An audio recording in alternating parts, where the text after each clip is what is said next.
Hello students, welcome to my channel. You are watching S Kumar commerce educator. इस video में हम discuss करने जा रहे हैं class 12 accountancy. Very important topic हम डिस्कस करने जा रहे हैं, कॉमन साइड स्टेटमेंट।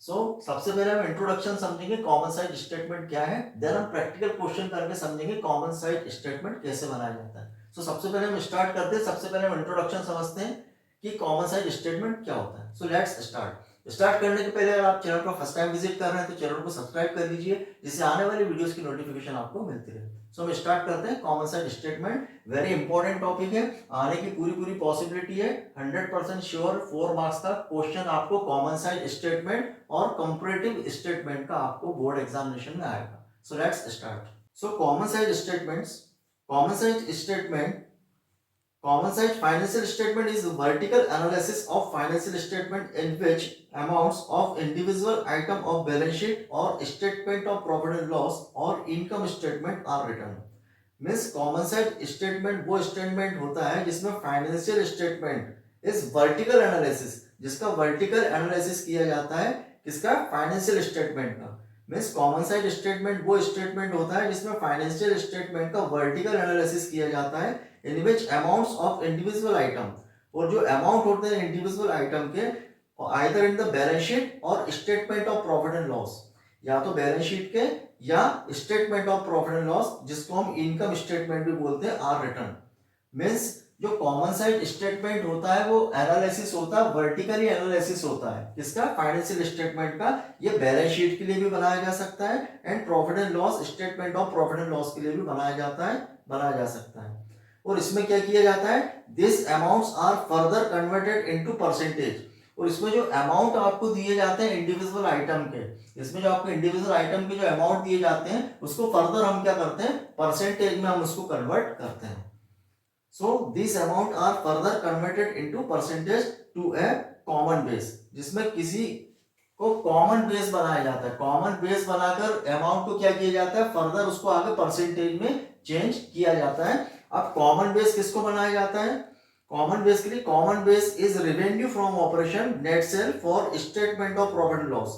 जब statement of profit and loss के लिए कॉमन साइड स्टेटमेंट बनाते हैं तो उसमें रेवेन्यू फ्रॉम ऑपरेशन और नेट सेल को क्या माना जाता है? कॉमन बेस माना जाता है। कब? जब हम लोग क्या बनाते हैं? Statement of profit and loss जब हम बनाते हैं कॉमन साइड एनालिसिस, तो उसमें क्या किया जाता है? रेवेन्यू फ्रॉम ऑपरेशन या नेट सेल को कॉमन बेस बनाया जाता है। एंड टोटल एसेट्स और total of equity and liabilities for the balance sheet. और जब हम बैलेंस शीट का कॉमन साइड स्टेटमेंट बनाते हैं तो बैलेंस शीट का कॉमन साइड स्टेटमेंट बनाने की कंडीशन में हम क्या करते हैं? टोटल एसेट्स को और total of equity and liabilities को हम क्या करते हैं? कॉमन बेस मानते हैं। The percentage so calculated can be compared with the corresponding percentage in other period and meaningful conclusion can be drawn। और जिसमें हम क्या करते हैं कि जो 2 ईयर के आपको डाटा गिवन है, या तो 2 ईयर के डाटा आपको गिवन है प्रीवियस ईयर और करंट ईयर के, तो उसको जो अमाउंट है उसको हम क्या करते हैं? परसेंटेज में उसको कन्वर्ट करके उसका एनालिसिस हम करते हैं। कॉमन साइड स्टेटमेंट में be prepared for intrafirm and interfirm comparison. Common side statement को जो बनाया जाता है वो इंट्राफॉर्म और इंटरफॉर्म कंपैरिजन के लिए बनाया जा सकता है। इंट्राफॉर्म एंड इंटरफॉर्म। अब इंट्राफॉर्म मतलब एक ही फर्म के 2 इयर्स के डाटा का इसमें कंपैरिजन भी किया जा सकता है, या अलग अलग फर्म के डाटा को भी इसमें कंपैरिजन किया जा सकता है। कॉमन साइड स्टेटमेंट कैसा होता है? कॉमन साइड स्टेटमेंट में be prepared for intrafirm and interfirm comparison. और इसमें कॉमन साइड स्टेटमेंट में भी prepared for balance sheet as well as income statement. और कॉमन साइड स्टेटमेंट इसके लिए बनाया जा सकता है, बैलेंस शीट के लिए भी बनाया जा सकता है कंपैरिजन के लिए, एंड इनकम स्टेटमेंट का कंपैरिजन करने के लिए भी बनाया जा सकता है। इसका हमने इंट्रोडक्शन समझा। अब हम करते हैं practical question. Let's see. Prepare common side balance sheet of X limited from the following information. Following information आपको गिवन है जिसमें एक्स लिमिटेड की, जिसमें हमें क्या करना है? Prepare common side balance sheet, जिसमें हमें common side balance sheet prepare करना है। इंफॉर्मेशन आपको गिवन है जिसमें बैलेंस शीट में आपको इक्विटी एंड लायबिलिटीज गिवन है एंड एसेट्स आपको गिवन है, और डाटा आपको गिवन है 2 इयर्स का, 31 मार्च 2019 एंड 31 मार्च 2018। हमें क्या बनाना है? Common side balance sheet. Let us see the solution of this question. Common size balance sheet बनाने के लिए सबसे पहले हम क्या करेंगे? आपको 2 इयर्स के डाटा प्रोवाइड क्वेश्चन में कौन से ईयर के आपको गिवन है 2018 एंड 2019। मींस यहाँ पर 2019 क्या होगा करंट ईयर होगा एंड 2018 क्या होगा प्रीवियस ईयर। क्वेश्चन में आपको 2 इयर्स का डाटा गिवन है किसके एक्स लिमिटेड के। सबसे पहले हम लिखेंगे common size balance sheet of X limited as at 31 March 2018 and 2019। इसमें हम डाटा को कंपेयर कर रहे हैं, किसके डाटा को कंपेयर कर रहे हैं एक्स लिमिटेड के 2 इयर्स के डाटा। 2 इयर्स का डाटा आपको कौन सा गिवन है 2018 का गिवन है, 2019 का गिवन है। 2019 कौन सा ईयर होगा करंट ईयर एंड 2018 कौन सा ईयर होगा प्रीवियस ईयर। दोनों के डेटा को हम क्या करेंगे कंपैरिजन हम करेंगे। सो हम स्टार्ट करते हैं। इतना पोर्शन तो आपको क्वेश्चन में गिवन है। आपको गिवन है इक्विटी एंड लायबिलिटीज और आपको एसेट्स गिवन है। इक्विटी एंड लायबिलिटीज में क्वेश्चन में आपको क्या क्या गिवन है, शेयर होल्डर फंड आपको गिवन है, नॉन करंट लायबिलिटीज आपको गिवन है एंड करंट लायबिलिटीज आपको गिवन है। शेयर होल्डर फंड में आपको 2018 का कितना गिवन है आपको 10 लाख एंड 2019 का कितना गिवन है 20 लाख। ये क्वेश्चन में आपको गिवन है। नॉन करंट लायबिलिटीज में आपको गिवन है 2018 का कितना है 5 लाख एंड 19 का कितना है 20 लाख। करंट लायबिलिटीज में आपको गिवन है 2018 का कितना है 5 लाख एंड 2019 का कितना है 10 लाख। ये तो आपको क्वेश्चन में गिवन है। इनका हम टोटल लगाएंगे कितना आएगा 20 लाख और उसके कितना आएगा 50 लाख। ये तो आपको क्वेश्चन में ऑलरेडी गिवन है। एसेट्स में आपको क्या क्या गिवन है, नॉन करंट एसेट्स आपको गिवन है 18 का कितना है 12,50,000 एंड 19 का आपको कितना है 30 लाख। सेम करंट एसेट्स आपको कितना गिवन है 18 का आपको गिवन है 7,50,000 एंड 19 का कितना गिवन है आपको ₹20 लाख। इसका हम टोटल लगाएंगे। एसेट्स का कितना आएगा 20 लाख एंड इसका कितना आएगा 50 लाख। सो ये तो आपको ऑलरेडी क्वेश्चन में गिवन है। इसको हमने अरेंज किया है। सबसे पहले हमने लिखा 18 का लिखा है, फिर हमने लिखा 19 का। इससे हमें करने में इजी रहेगा। ये 19 मींस करंट ईयर एंड 18 क्या होगा प्रीवियस ईयर। सो इतना जो आपको क्वेश्चन में गिवन है। इसके बाद हमें क्या करना है, कॉमन साइड स्टेटमेंट क्या बोलता है। कॉमन साइड स्टेटमेंट का मीनिंग ये होता है कि आपको जो अमाउंट दिया है इसको फर्दर हम क्या करेंगे परसेंटेज में इसको हम कन्वर्ट करेंगे। किसके बेस पर, कॉमन बेस बनाकर। अब कॉमन बेस किसको बनाएंगे, जब हम बैलेंस शीट बना रहे हैं तो बैलेंस शीट में हम कॉमन बेस किसको बनाते हैं। जैसे मैंने आपको प्रीवियस एक्सप्लेन किया है कि जब हम बैलेंस शीट बनाते हैं तो कॉमन बेस किसको बनाया जाता है, टोटल एसेट्स को बनाया जाता है। टोटल एसेट्स को बनाया जाता है एंड इक्विटी एंड लायबिलिटीज को क्या माना जाता है, बेस मानकर हम परसेंटेज निकालते हैं। सो इतना आपको क्वेश्चन में गिवन है। इसके बाद हमें फर्दर क्या करना है, 2 कॉलम बनेंगे। 2 कॉलम किस किस के, एक तो बनेंगे 31 मार्च 2018 का एक कॉलम बनेगा, एक बनेगा 31 मार्च 2019 का कॉलम बनेगा। इसमें हम क्या करेंगे 31 मार्च 2018 का परसेंटेज हम निकालेंगे और इसमें हम निकालेंगे 31 मार्च 2019 का परसेंटेज हम निकालेंगे। अब परसेंटेज कैसे निकलेगा, अभी हम क्या कर रहे हैं इक्विटी एंड लायबिलिटीज। अब इक्विटी एंड लायबिलिटीज का टोटल कितना है, 18 का कितना है 20 लाख एंड 19 का कितना है 50 लाख। अब हमें परसेंटेज निकालना है तो सबसे पहले हम निकालेंगे 18 के, देन हम निकालेंगे 19 के। अब हम सबसे पहले निकालते हैं 18 के। तो 18 के आपको बेस किसको मानना है, टोटल इक्विटी एंड लायबिलिटीज। अब टोटल इक्विटी एंड लायबिलिटीज का कितना है 18 का 20 लाख। तो हमें इंडिविजुअल जो आपको आइटम गिवन है इसका हम कॉमन बेस किसको मानेंगे, टोटल इक्विटी एंड लायबिलिटीज को, और इसके बेस पे हम क्या निकालेंगे परसेंटेज निकालेंगे। तो आपको क्या करना है, सबसे पहले शेयर होल्डर फंड्स। अब शेयर होल्डर फंड आपको कितना गिवन है 10 लाख। अब 10 लाख का कंपेयर हम किससे करेंगे, total equity and liabilities. Means इसको हम कैसे करेंगे 10 लाख डिवाइडेड बाय 20 लाख। इसको हम कैसे करेंगे 10 लाख और divided by 20 lakh and multiply by 100।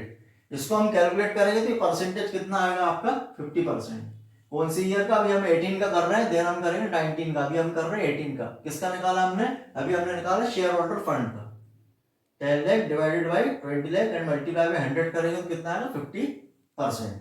Then हम नेक्स्ट करेंगे सेकंड क्या है, सेकंड आपका कितना है non current liabilities. Non current liabilities कितनी है 5 लाख। इसको भी हम क्या करेंगे कॉमन बेस किसको मानेंगे हम, इक्विटी एंड लायबिलिटीज का टोटल कितना है 20 लाख। मींस 5 लाख को हम क्या करेंगे 5 लाख डिवाइडेड बाय कितना आएगा 20 लाख एंड मल्टीप्लाई बाय 100। इसको हम कैलकुलेट करेंगे तो कितना आएगा आपका 25%। देन इसको भी हम करेंगे, ये भी सेम अमाउंट है 5 lakh divided by 20 lakh and multiply by 100 करेंगे तो इसका भी कितना आएगा 25% आएगा। देन हम इसी से कंपेयर करेंगे, टोटल का इसी से हम कंपेयर करेंगे 20 lakh divided by 20 lakh multiply by 100 हम करेंगे तो कितना आएगा 100%। तो ये आपको समझ में आया होगा। सेम हम एसेट्स के लिए भी वैसे ही करेंगे। एसेट्स के लिए हमें किससे कंपेयर करना है, ये तो हमने इक्विटी और लायबिलिटी के लिए हमने कंपेयर किया। इक्विटी और लायबिलिटी का कंपेयर कैसे किया, जो इंडिविजुअल जो आइटम है इसको हमने किससे कंपेयर किया, टोटल इक्विटी एंड लायबिलिटी से किया और परसेंटेज हमने निकाले। सेम हम एसेट्स के लिए भी वैसे ही करेंगे। हम किससे कंपेयर करेंगे, टोटल एसेट्स से। इंडिविजुअल जो आपको एसेट्स गिवन है इसका हम कॉमन बेस किसको मानेंगे, टोटल एसेट्स, और ये परसेंटेज हम निकालेंगे किसके, 31 मार्च 2018 के। तो यहाँ पर आपको कितना गिवन है, non current assets 12,50,000 and divided by total assets कितनी है, 20 लाख एंड मल्टीप्लाई भी हम क्या करेंगे, 100। इसको हम कैलकुलेट करेंगे तो कितना आएगा आपका 62.50%। सेम इसका भी हम करेंगे। इंडिविजुअल आपको क्या गिवन है, करंट एसेट्स कितना है 7,50,000 and divided by total assets कितनी है 20 लाख एंड मल्टीप्लाई बाय 100 हम करेंगे तो कितना आएगा 37.50%। सो ये हमने किसका निकाला, 31 मार्च 2018 का परसेंटेज हमने निकाला। नेक्स्ट हम क्या करेंगे, सेम 19 के लिए भी हम सेम प्रोसेस करेंगे। 31 मार्च 2019 के लिए भी हम क्या करेंगे, सेम प्रोसेस करेंगे। कैसे करेंगे हम, यहाँ पर हम बात करते हैं इक्विटी एंड लायबिलिटीज। 19 का आपको कितना गिवन है, 20 लाख। अब 20 लाख का कंपेयर हम किससे करेंगे, equity, total equity and liabilities. Total equity and liabilities कितना है 50 लाख। तो हम क्या करेंगे 20 lakh divided by 50 lakh and multiply by 100। क्या करेंगे 20 lakh and divided by 50 lakh and multiply by 100 हम करेंगे तो क्या आएगा आपका 40%। सेम ये भी सेम अमाउंट है, 20 lakh divided by 50 lakh and multiply by 100 करेंगे कितना आएगा 20%। यहाँ हम क्या करेंगे 10 लाख, इसमें कितना हो जाएगा आपका 10 lakh divided by 50 lakh multiply by 100 करेंगे तो कितना आएगा 20%। और इसका इसी से हम कंपेयर करेंगे, 50 lakh divided by 50 lakh multiply by 100 करेंगे तो कितना आएगा 100%। सेम एसेट्स के लिए भी हम सेम करेंगे। एसेट्स के लिए हम क्या करेंगे, इंडिविजुअल एसेट्स, एसेट्स कितना, नॉन करंट एसेट्स 19 की कितनी गिवन है आपको 30 लाख। तो हम क्या करेंगे 30 लाख और उसका कंपेयर कॉमन बेस हम किसको मानेंगे, टोटल एसेट्स। टोटल एसेट्स कितना है 50 लाख।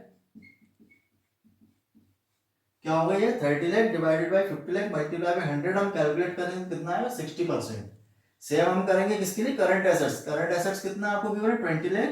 तो हम करेंगे 20 लाख और डिवाइडेड बाय टोटल एसेट्स कितनी है 50 lakh and multiply by 100 calculate करेंगे कितना आएगा 40%। देन हम इसका कंपेयर इसी से करेंगे, 50 lakh divided by 50 lakh multiply by 100 करेंगे तो कितना आएगा 100%। सो ये है कॉमन साइज स्टेटमेंट। इसको हम क्या बोलते हैं, वर्टिकल एनालिसिस भी हम इसको बोलते हैं।